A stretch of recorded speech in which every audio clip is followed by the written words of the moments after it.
Houdini is known as one of the more complex and confusing visual effects programs to learn. However, today we're going to be demystifying that, jumping into Houdini for a complete beginner, and creating a cloud from scratch. Let's get started. So guys, believe it or not, we're going to be starting off with this base sphere right here, and then just using some very basic functions that are crucial. This is going to be a great video for beginners because all these functions, all these tools that we're using, you're probably going to use on a daily basis inside Houdini. We're going to go through some of those tools, how they work, and then we're going to exit with something that looks a little bit like this. So I'm really excited for this tutorial because it's not only for just creating clouds, but it's also for beginners in Houdini, which I understand a lot of you are.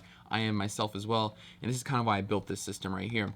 If you are a beginner in Houdini and you want to learn how to create more advanced clouds, you want to create a procedural cloud generator, or even simulate dynamic clouds, you can check out the Patreon link below. Not only will this project file be included, but every single project file from our mini course that we just launched, which is over 2 hours of creating clouds inside Houdini, is available as well. We literally cover everything from just creating a basic volume to creating a procedural cloud generator that stamps a cloud on every single frame. So you could just export 100 clouds at once if you wanted to, and they all are different, all are procedural.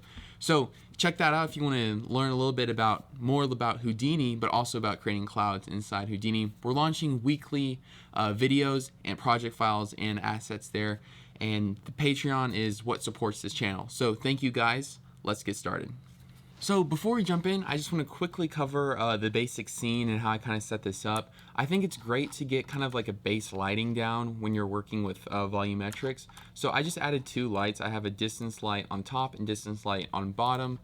The top one has intensity 1 and a slightly tinted yellow, and the bottom one has a lower intensity and slightly tinted blue, and that kind of is what gives us this nice yellow blue effect. This is just to visualize the cloud more properly. You do not have to do this, but if you want to, you can just add in 2 distance lights just by clicking in right there. Now, other than that, everything else is pretty much the same, so we'll get started right here. So now that we covered the basics, let's go ahead and jump in and get started with creating a cloud. Punch tab and search for geo. We're going to jump into our geometry right here, and the first thing we're going to do is add our sphere primitive. So we're going to create our sphere right here. Now, there's a bunch of different ways to do clouds inside of Houdini. Like I said, Houdini offers so many different ways to do things. This is just one of the ways that I found to be a nice balance between control and speed. Like I said, in the Patreon tutorial, we simulated a cloud from scratch. That took a very, very long time. So this is a kind of a nicer way to generate a lot of cloud assets that look very, very highly detailed and very, very nice. So the first thing we'll do is, before you even jump into creating the base shape, which you could do by sculpting or by modifying and copying, which is what we're going to be doing, I just want to show you the basic structure or the basic idea behind creating clouds in Houdini. And the workflow I like to use a lot of times is just dropping in a cloud node right here. So if we plug in our cloud node and then we click view right here, you see we now have a volume.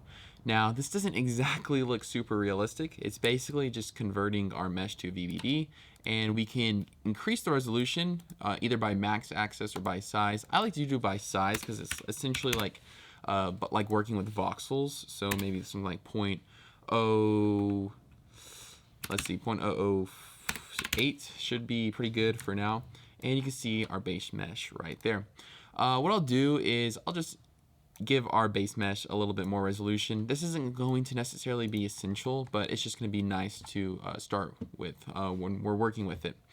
Now, another thing you're going to want to do is add in a cloud noise. This is another really crucial aspect of creating clouds, and we'll let that render, and you can see right there.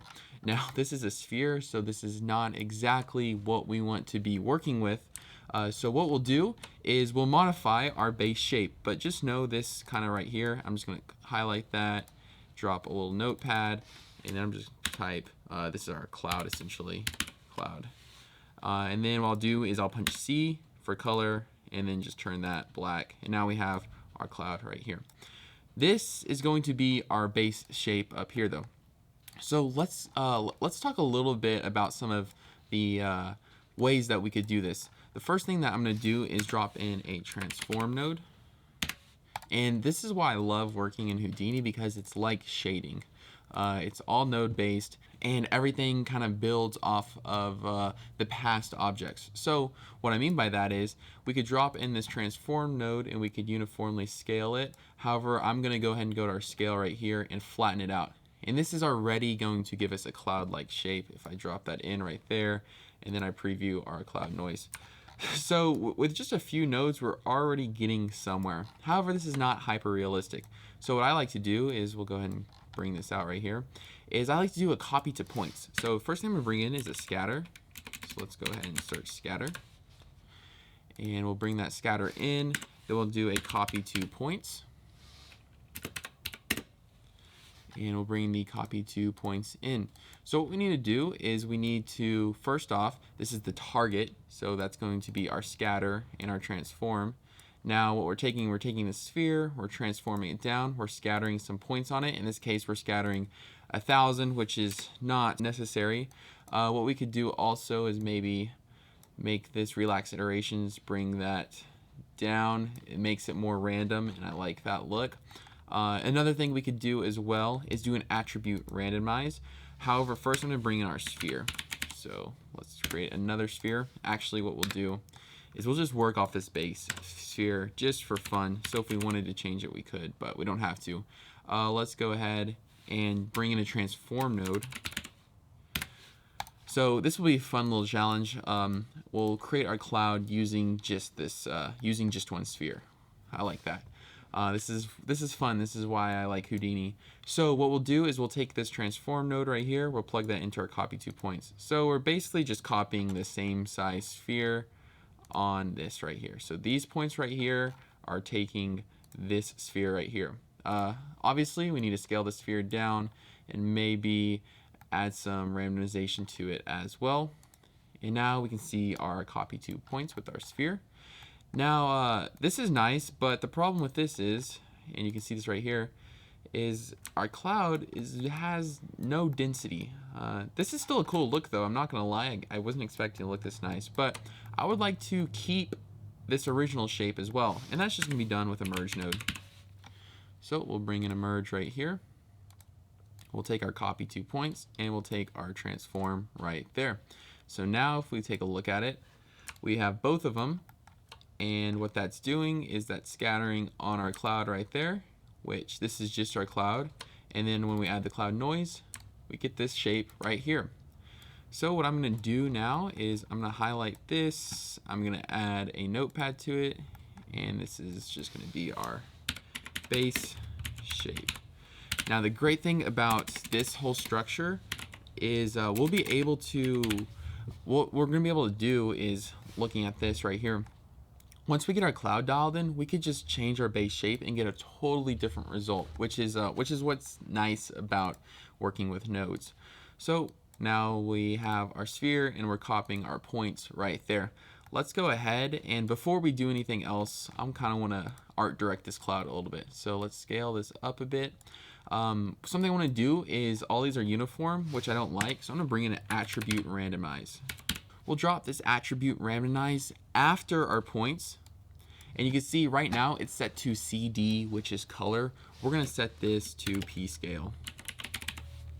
And P scale is essentially just saying particle scale. We could change the overall scale of everything by dragging this. So not only can we control it through this global scale right here, but we can also control it through this transformation right here.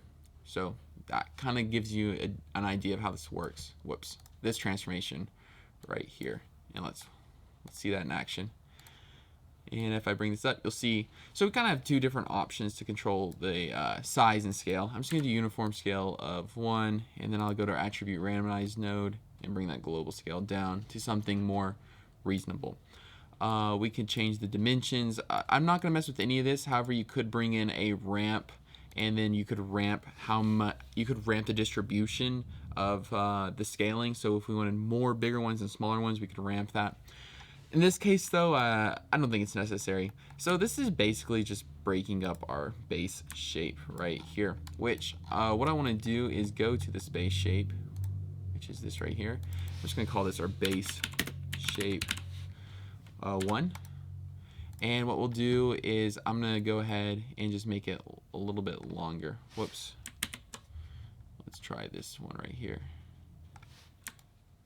That looks nice. Just trying to make that cloud shape.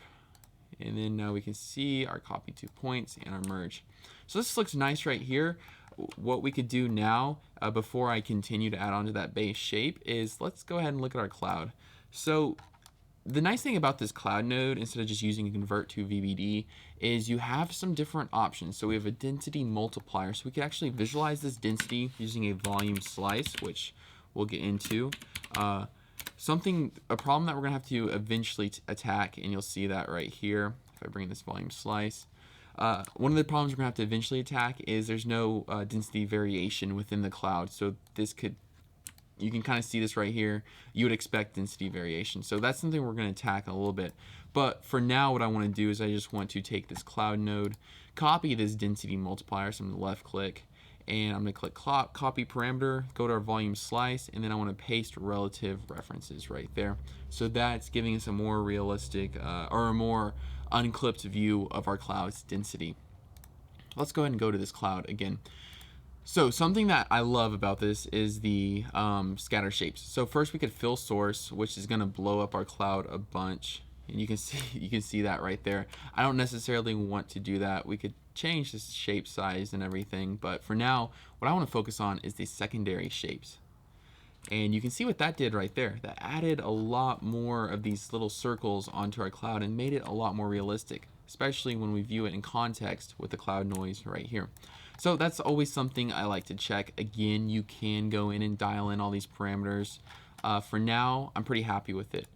Let's see, we could also remap our density right here as well, which I'm not going to worry about. Everything looks good so far. What I want to do is go to our cloud noise though.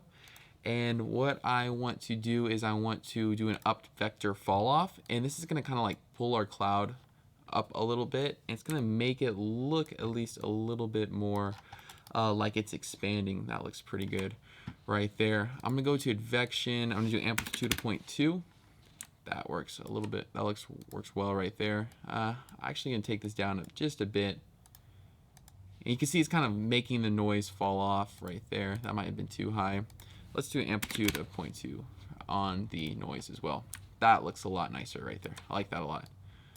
Let's play around with this up vector fall off. See, you can see how like if we bring it down, it's really expanding our noise downwards, which you wouldn't necessarily expect when looking at cloud references.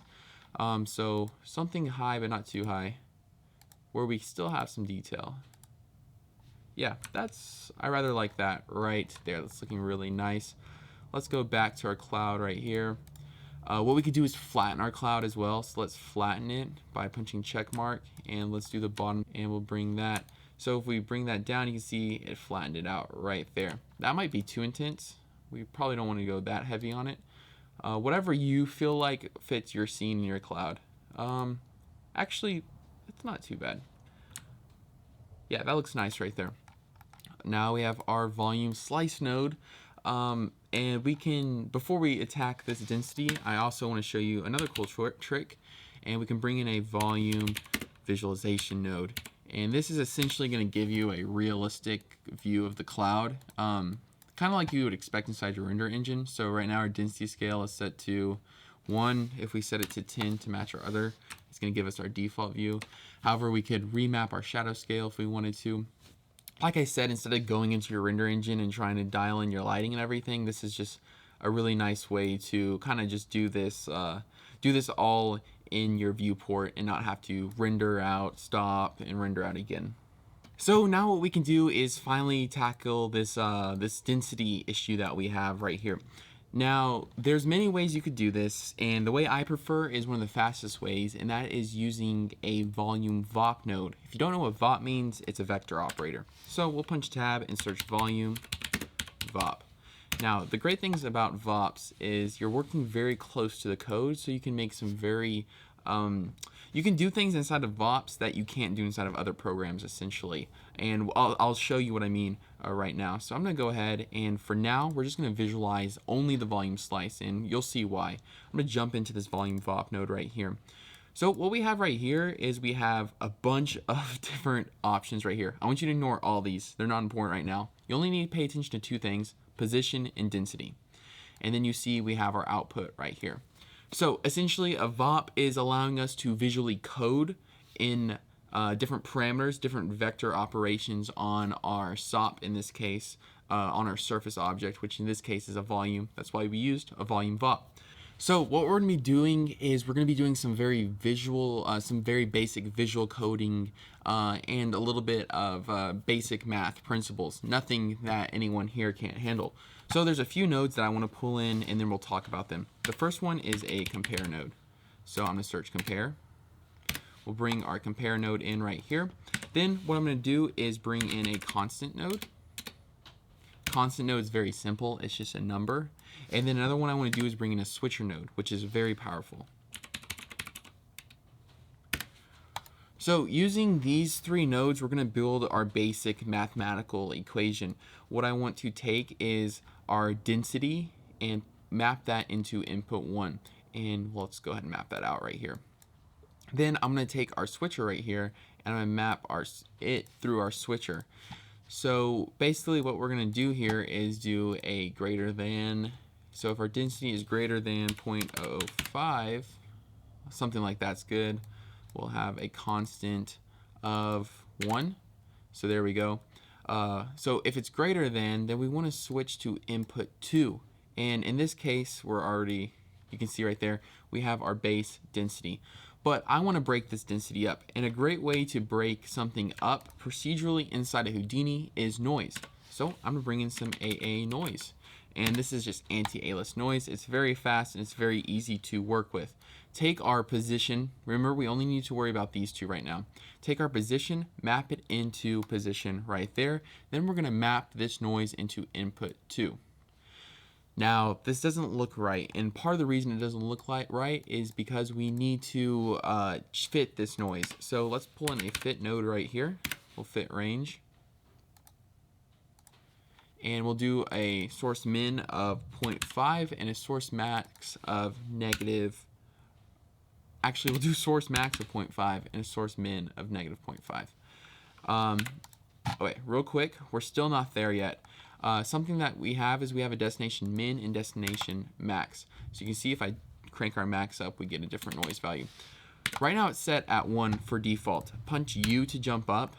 Our cloud right here, if you remember, I quickly brushed over our density multiplier. Let's copy that parameter. And then this is what's making it procedural. Let's jump into that volume VOP, and then let's go to our destination max right here, and let's paste relative reference.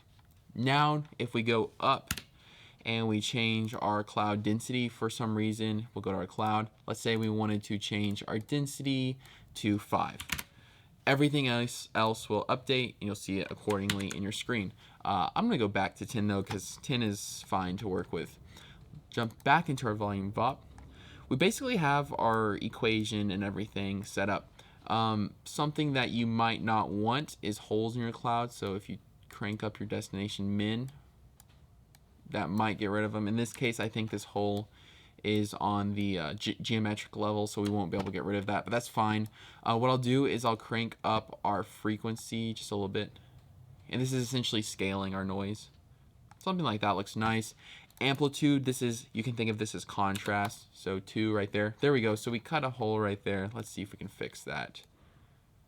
And there we go. So if you want your cloud to have holes in it, you can use this to do it. It can sometimes look unnatural, so I like to at least bring it up a little bit. Something like 1 might be fine. That looks nice right there. So we have our noise, our fit range, and our switcher. I'm pretty much happy with everything that's going on here. If we jump back up, you can see we went from, and I'll just take out the volume VOP. We went from this to this. So we create a lot more variation. And we can see that with our visualization node. So what I'll do is I'll just get under our cloud right here, and I'll make a copy of this visualization node. Whoops. Wrong node. And I'll plug one into our volume VOP. So here is our volume VOP node right here. If we get under our cloud, you can kind of see through it in some points. And if we don't go through our volume VOP, you see it's dense. So it's basically just breaking all of that up right there. And we can see that with the volume slice as well. So another thing I want to do is what I'll do is jump out of there, is we can start working on the base shape and art directing our cloud a little more if we want to. This is the basic structure though, and you have it down. So we have, I'll just name this capital C. We have our cloud layer right here. Also, this project file will be uploaded to the Patreon. By the time you're watching this video, it'll probably be out for a while actually on the Patreon. So you can go ahead and grab that there if you are a Patreon member. Something I want to do maybe is add a little bit more variation. So let's look at this. Yeah, so I'm not exactly, I think we could do better as far as shapes go. So what I'll do here is I'll go down. We could add another base shape, like base shape 2, but I'm just gonna do it all inside the same one right here. So what we'll do is we'll jump in right here. I think what I want to do is do another copy 2 points. So we'll do copy 2 points. And what I'll do is I'm actually just going to copy everything we have right here because we already have it built. So Command C, Command V. All we need is a scatter, an attribute randomize, and a copy 2 points. And then I'm going to copy our transformation node, bring it right here. And then this will be our input geo. So if we go from our merge, we can click on our scatter. We're scattering points on top of that, and then what we're doing is we're copying those points, and then we're getting even more spheres on top, and I'll bring another merge node in right there. Let's drop that on top, drop that right there, and then let's output that. And let's view that merge node. So now we're copying points to our points. Let's take a look at what we have so far. I think I'd like to maybe only copy the points to these points right there, so we're kind of building on top of our points instead of just scattering more everywhere, which we have right here. So what I could do is take this copy 2 points and plug that into our scatter, and now we should be only copying on top of the points we already copied to. Let's see if that's the case. Yep, there it is. So now we're kind of getting these shapes kind of building off the cloud right there. And you know what? I think that I want these to be more circular. I don't want them to necessarily be disks. So we'll do 1 right there. 1, 1, 1, that looks nice. And maybe we'll transform them down a bit or scale them down a bit. Let's go ahead and we'll take our copy 2 points right here, or our scatter, I should say, and let's do something like 200. Maybe even higher, 300. Yeah, I like that right there a lot. And now we can view our cloud noise. And it's going to take a little bit to process. And there we go. We have some more intricate shapes on our cloud. What I'll do again is I'm going to do this one more time just to kind of push it out a little bit more even. So I'm going to punch, what I'll do is I'll just copy all this actually. Control C, Control V, bring that down.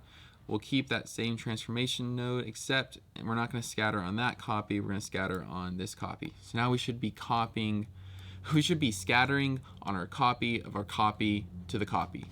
That hopefully made sense. We'll bring in another merge node. And this is all just building our base shape. Like I said, you can sculpt this base shape as well. So let's search for merge. We'll bring in that merge right there, and then we'll merge on top, and then merge right there. And then here we go. So now we should be getting some more shapes. There we go. Yeah, so we're kind of pushing out a little bit more as well. And what I think we'll do is I think we'll organize this out. So I'm going to pull out this right here, this right here. Then I think I'll pull out these right here. So we have our transforms and our copies right there. Just trying to organize it, make it a little bit more readable, and that way we can make changes a little bit quicker to it as well. So there we go.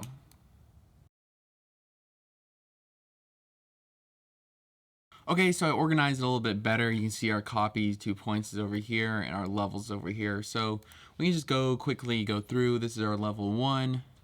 This is our level 2. And this is our level 3.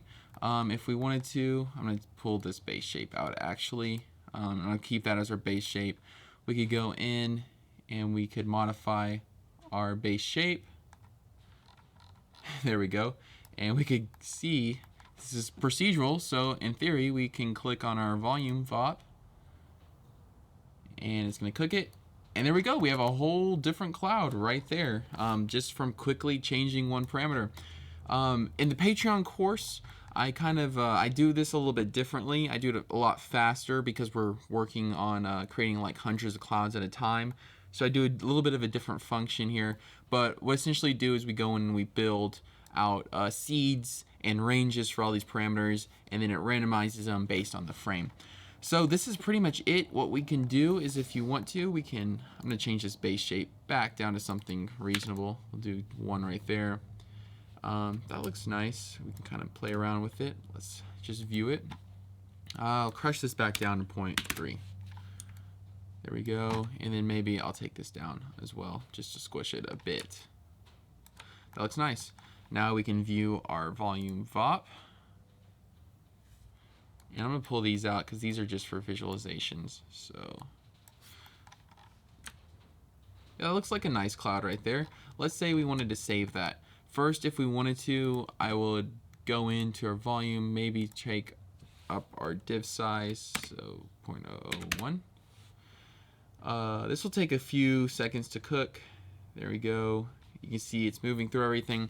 One thing I will say is, if you're strictly doing the noises through the VOP nodes, through the volume VOP nodes, it will be faster than the cloud node itself. But I like the cloud node because it's very hard to recreate what the cloud node does through just through noises, because a lot of it you could do, but I'll show you. Once this is finished cooking, we'll jump in. So what I mean is, if we jump into this cloud noise right here, you can see they already have a lot of parameters set up for us inside this node right here. Also, this is just our cloud noise node. We can even jump in here, and there you go. So here's a great example. We have a VOP right here, and we could, if we wanted to, we could recreate this or even copy this out. They're doing a lot more than what I'm prepared to do, so I kind of just like to leave it up to the cloud noise. It's going to be slower, but potentially more detail. You can also jump into this cloud node right here and see everything that's going on as well. So this is all stuff that they've kind of pre-built for you. That's why I like to use these tools in Houdini. That honestly looks pretty nice right there. So I think what we'll do is we'll go ahead. That looks really good right there. I like that look a lot. What we'll do is we'll go ahead and we'll save this out. We'll do a file node. So we'll do file right here.